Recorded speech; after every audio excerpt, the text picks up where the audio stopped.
आज मजदूर महासंघ ने गांधी पीस फाउंडेशन में राष्ट्रीय कार्यकारिणी का आयोजन किया है। इसमें राष्ट्रीय और प्रदेश स्तर की नई कार्यकारिणी का गठन किया गया। वहीं समाज सेवक आनंद साहू को सर्वसमिति के राष्ट्रीय अध्यक्ष नियुक्त किया गया है। इसके अलावा उपाध्यक्ष महेंद्र विश्वकर्मा, राष्ट्रीय महासचिव मुकेश कुमार, सचिव अनिल बख्शी, मीडिया प्रभारी अनिल गुप्ता, कानून सलाहकार कमलेश मिश्रा, एडवोकेट आदित्य काद्यान, अंजनी मिश्रा, कैलाश झा को नियुक्त किया गया। नियुक्त किए गए पदाधिकारी ने हजारों रेहड़ी पटरी वालों को उनका हक दिलाने में अहम भूमिका निभाई है। इस दौरान टाउन वेंडिंग कमेटी के सदस्य व सैकड़ों रेहड़ी पटरी वाले मौजूद थे। इस दौरान महासंघ ने कहा कि रेहड़ी पटरी वालों के खिलाफ निगम व पुलिस ने अपनी कार्रवाई नहीं रोका तो हॉकर्स मजदूर महासंघ सड़कों पर उतरकर आंदोलन करने को विवश होगा।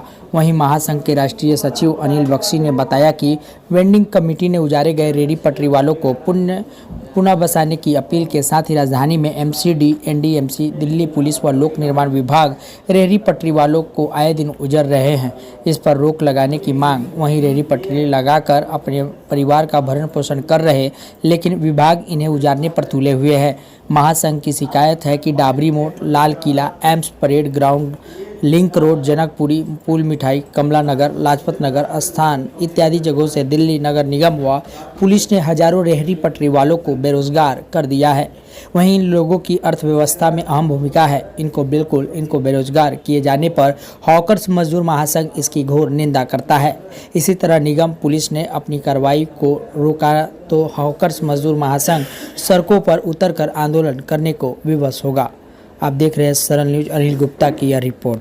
हॉकर्स मजदूर महासंघ जो हमारे देश भर में स्ट्रीट वेंडर हैं, ऐसे हॉकर्स हैं और बहुत तरह तरह से अपना मेहनत करके रोजी रोटी कमाते हैं और भारत के जीडीपी में बहुत बड़ा कंट्रीब्यूशन करते हैं। उन लोगों के सामाजिक सुरक्षा को बार बार नुकसान पहुंचाने का कार्य कई अलग अलग तरीके से माफिया, गुंडा, कॉरपोरेशन और आरडब्ल्यूए और कई बार पुलिस, ऐसे तमाम एजेंसी जो हैं वो करते रहते हैं। उन सभी को न्याय देने के लिए एक राष्ट्रीय स्तर पर एक संस्था की आवश्यकता है, एक ऑर्गेनाइजेशन की जरूरत है।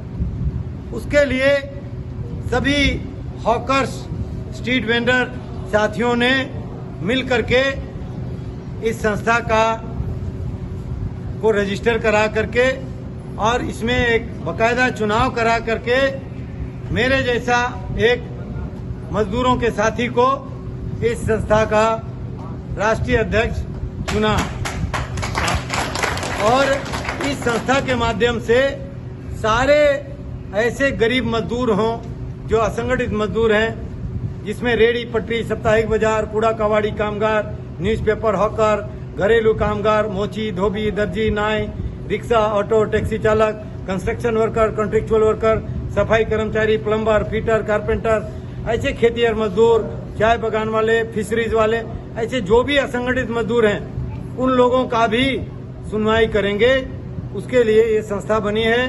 मूल रूप से हॉकर्स जो हैं उनको हम लीडर बनाएंगे और उन मजदूरों की आवाज बनाएंगे जिनका आवाज संसद तक नहीं पहुंची हो, संविधान के जो पन्ने हैं वहां तक नहीं पहुंची हो, विधानसभाओं में नहीं पहुंची हो, वहां पहुंचाएंगे। लोकतंत्र में सभी को समान अधिकार है, जीने का अधिकार है और हम ये बहरूपिया सरकार को घेरेंगे। भयंकर एकदम इन लोगों ने अत्याचार किया है और इन लोगों ने शोषण किया है, झूठ का झूठ बोलते गया है और लगातार हमारे मजदूर साथियों के साथ अन्याय किया है। इसीलिए आज मैं यहाँ से घोषणा करता हूँ कि हमारे मजदूर साथियों के साथ जो अन्याय, ये 10 पॉइंट जो अभी एक साथी ने बताया, आज इन्होंने जो नियम बनाए हैं वही अत्याचार का कारण बन रहा है। उन्होंने कहा है कि आधे घंटे से एक जगह कहीं नहीं रह सकते हैं, ऐसे में कैसे वो जीवन यापन करेगा। और इतना ही नहीं, उन्होंने कई ऐसे चीजें लिख दिया है और जब चाहे तब उठा के कहीं भी भेज देंगे, ये सब बातें लिख दिया है उसमें। इस पे ये कहना चाहेंगे कि 5 वर्ष शो हो जाने से न्यू टीम इसकी गठित की गई है, जिसमें राष्ट्रीय अध्यक्ष हमारे आनंद साहू जी हैं और दिल्ली के और राष्ट्रीय टीम को और गठित करके इसको और पुरजोर तरीके से दिल्ली में हो रहे उजारीकरण के ऊपर इसकी टीम की बड़ी विस्तार किया गया। और स्वागत समारोह के आज जो भी मुद्दे हैं उनके होकरों के ज्ञापन वगैरह लिए गए। डाबरी मार्केट उतारनी या अपना सदर बाजार में फुल मिठाई पर काफ़ी होकरों को वहाँ पे हटा दिया गया है। इसके लिए रणनीति यहाँ बनाई गई, जिसके लिए सरकार से आगे की लड़ाई लड़ी। बहुत अच्छा विचार है, एक रास्ता मिल गया और लड़ाई करने के लिए ताकत मिल गई, एक लाइसेंस मिल गया। अगर मैं कहीं भी लड़ाई करूंगी तो ज़्यादा आपत्ति नहीं आएगी, सबको मैं उनका हक दिलाने की कोशिश करूंगी। दिल्ली के अंदर जो 3 संगठन थे, जो दिल्ली के अंदर हॉकर्सों का कोई भी नेता दिल्ली का नहीं था, जो भी राजनीति कर रहे थे, शोषण कर रहे थे, बाहर के लोग कर रहे थे। लेकिन दिल्ली के अंदर अब इस टाइम हॉकर्स मजदूर महासंघ गठित हो गया है। इस पर कितना खरा उतरेंगे ये लोग? क्या नेता मिलेगा दिल्ली के हॉकर्सों को? क्यों नहीं मिलेगा? अगर जो सच्चा रास्ता से जो चलेगा वो अवश्य इसी में रहेगा, और जो भी गलत का 2 नंबर का काम करेगा वो अपने आप किनारा हो जाएगा। मेरा यही कहना है।